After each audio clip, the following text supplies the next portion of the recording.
I'm Haroon, and today we're taking a deep dive into the 2024 Toyota Grand Highlander after 20,000 miles of real-world driving. Is this the ultimate three-row SUV for families, or does it have some hidden downsides? Let's find out. Introduction and overview. The Toyota Grand Highlander is Toyota's answer to growing families needing more space, more comfort, and more power. With 3 rows, up to 362 horsepower, and a hybrid max option, it's a serious contender in the midsize SUV segment. But after 20,000 miles, how does it hold up? Let's talk performance, comfort, fuel economy, and whether it's worth your money. Performance and driving experience. Under the hood, our Grand Highlander Hybrid Max packs a 2.4-liter turbocharged engine paired with 2 electric motors, producing a total of 362 horsepower and 400 pound-soad stopper. At Prukidachatsa cell, minutes papakintachation sa 5 denam, but power isn't everything. The 6-speed automatic transmission was initially a bit clunky, but after a software update, shifts have noticeably improved. Handling, smooth and confident. Steering feels well-weighted and visibility is fantastic, making it easy to maneuver despite its size. Fuel economy and road trips. Now let's talk fuel efficiency. Toyota claims 27 miles per gallon combined, but in real-world driving, we've been averaging 24 mpg, especially with lots of highway miles. That's better than a non-hybrid SUV, but not quite what Toyota advertises. On long road trips, though, this SUV shines. Whether it was Michigan to South Carolina or Midwest winter drives, the Grand Highlander has been one of our top picks for comfort and practicality. The seats are fantastic, the ride is smooth, and the panoramic sunroof adds to the experience. That said, we did notice that when fully loaded, 5 passengers, luggage, and a hitch-mounted cargo carrier, the suspension felt a bit floaty at highway speeds. Interior and tech, the good and the bad. Now, the interior, spacious, comfortable, and loaded with tech. The third row?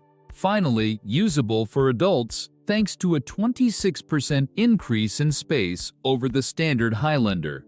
Toyota packed it with a 12 3-inch touchscreen, wireless Apple CarPlay and Android Auto, a digital gauge cluster, and a head-up display. The 360-degree camera system is a lifesaver in tight parking spots. But not everything is perfect. The infotainment system can be frustrating.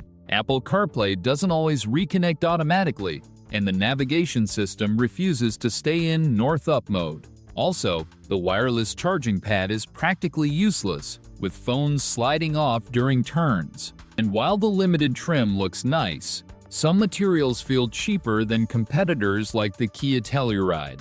Maintenance, recalls, and ownership costs.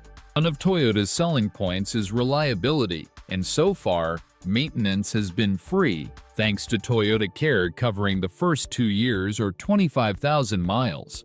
But Toyota calls for service every 5,000 miles, which feels frequent for a modern SUV. Luckily, oil changes are only needed every 10,000 miles, so the 5K checkups are just tire rotations and inspections. We also had a recall for the curtain airbags, which was fixed with a software update. And we proactively asked for a transmission software update, which made a big difference in smoother shifting. Winter driving and towing. Winter driving? No problem. We swapped the stock tires for Goodyear Assurance Weather Ready 2s, which made a huge difference in snow and ice. These all-weather tires perform much better than standard all-seasons and don't require switching to full winter tires. As for towing, the Grand Highlander can tow up to 5,000 pounds, but our test model didn't come with the factory hitch. We installed a Kurt hitch and a 7-pin wiring adapter ourselves, so we'll be testing it with trailers soon.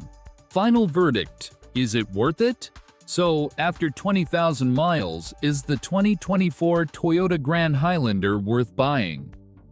What we love: spacious third row and cargo area, powerful hybrid max engine, smooth and comfortable ride, fuel efficient for its size, great for long trips. What we don't love: infotainment quirks, wireless charger issues, frequent service visits, some cheap interior materials. At $58,000, it's a solid family SUV with power, efficiency, and Toyota reliability. If you need more space than a standard Highlander but don't want a Sequoia, this might be the perfect SUV for you. If you enjoyed this deep dive, hit that like button and subscribe to Shift Path for more in-depth automotive reviews. Let me know in the comments, would you choose the Grand Highlander over the Kia Telluride or Honda Pilot? Thanks for watching, and I'll see you in the next one.